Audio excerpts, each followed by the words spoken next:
ప్రేజలాడందరికీ మే నెల 30వ తేదీ అలసిన వాణిని ఊరడించ మాటలు చదువుతున్నాను. మీ పేరులు పరలోకమందు వ్రాయబడి ఉన్నవని సంతోషించుడి. లూకా సువార్త 10వ అధ్యాయం 20వ వచనం. ఎవరైతే దేవుని సన్నిధిలో ఆయన ప్రజల ఎదుట జీవిత పాలి భాగస్థులుగా జతపరచబడనై ఉన్నారో వారు దేవుని వలన ఆశీర్వదించబడవలనని కోరుదురు. దేవుని ఇంటిలో జతపరచబడవలననేది వారి ఆశ, వారి ఐక్యతను దేవుడు దీవించవలననేది వారి కోరికను తెలియజేయుచున్నది. దేవుడు వారి ఐక్యతను దీవించితేనే కానీ వారు ఏమి కలిగి ఉన్నను ఏమి చేసినను వారి జీవితంలో నిజమైన శాంతిని ఇవ్వలేదని వారు ఎరుగుదురు. వారిని ఆశీర్వదించకముందు దేవుడు కూడా తన దైవికమైన ఆజ్ఞలు నెరవేర్చబడవలనని కోరుచున్నాడు. ఆయన ఆశీర్వదించేది దేవుడు మరియు ఆశీర్వదించవలనని కోరువాడు గనుక హెబ్రీ 6:14 ఆయన ఇట్లనుచున్నాడు, నిశ్చయముగా నేను నిన్ను ఆశీర్వదింతును, నిశ్చయముగా నిన్ను విస్తరింపజేతును. దేవునికి సంబంధించినంత వరకు ఆయన మనలను నిత్యత్వం వరకు ఆశీర్వదించవలనని కోరుచున్నాడు. దాని అర్థం ఏమనగా ఆయన ప్రతిదినము, ప్రతి నెల, ప్రతి సంవత్సరము, యుగముల పర్యంతము ఆశీర్వాదమునకు ఆశీర్వాదములు కలుపుచునే యుండును. దానికి అంతము లేదు. ఎటువంటి వాగ్దానము, ఎటువంటి ఆశీర్వాదము, ఆ ఆశీర్వాదములు దేవునికి ప్రార్థించు వారందరిపై ఉండును. దేవుడు ఏ కొందరు మానవులకు ప్రాధాన్యతనిచ్చువాడు కాడు. ఒకరికి దేనినైతే ఇచ్చునో అందరికీ దానిని ఇవ్వగోరును. కానీ నీవు దేవుని ఆజ్ఞల యందు నిలిచియుండుటకు ఇష్టపడువాడుగా ఉండవలెను.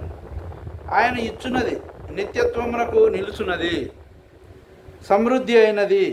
ఆయన మనకు సమస్తమును సంపూర్ణముగా సమృద్ధిగా నివ్వవలెనని కోరుచున్నాడు. యోహాను 16:24 మీ సంతోషము పరిపూర్ణమగునట్లు అడుగుడి అని చదువుదుము.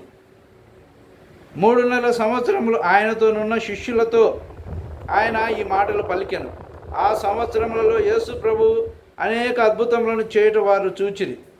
ఆ అద్భుతములు చేసినప్పుడు ఆయనతో ఉండు ఆధిక్యతను వారు కలిగి ఉండిరి. శిష్యులు కూడా అద్భుతములు చేసిరి. ప్రభు యొద్దకు సంతోషముగా తిరిగి వచ్చి నీ నామమున దయ్యములు కూడా మాకు లోబడుచున్నవని తెలిపిరి. కానీ అవేమీ వారి సంతోషమును పరిపూర్ణము చేయలేవని ప్రభువు ఎరుగును.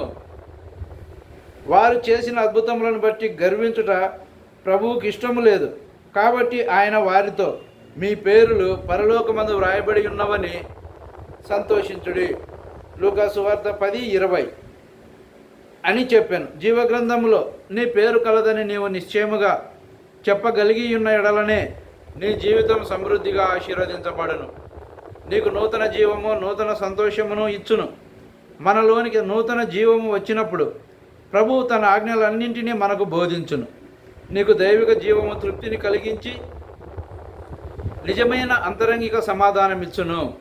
ప్రభువు యోహాను 14:27 చెప్పిన విధముగా శాంతి మీకు అనుగ్రహించి వెళ్ళుచున్నాను, నా శాంతినే మీకు అనుగ్రహించుచున్నాను. లోకమిచ్చున్నట్లుగా నేను మీకు అనుగ్రహించుట లేదు. మీ హృదయమును కలవరపడనీయకుడి, వెరవనీయకుడి. ఈ లోకంలో మనము పొందు ధనము, వెండి, బంగారములు, గౌరవ మర్యాదలు, అభివృద్ధి మొదలగునవి అల్పకాలముండునవే. నీవు ఆశించినది పొందిన తరువాత నీ భూ సంబంధమైన సంతోషము తరిగిపోవటం నీవు చూడగలవు. కానీ శ్రమలు, పరీక్షలలో అంతకంతకు అభివృద్ధి చెందు ఆనందము కలదు. ఆ ఆనందము ధన ఘనతలపై కానీ ఐశ్వర్యము, జ్ఞానముపై కానీ ఆధారపడి ఉండదు. అందరికీ వందనాలు. Thank you.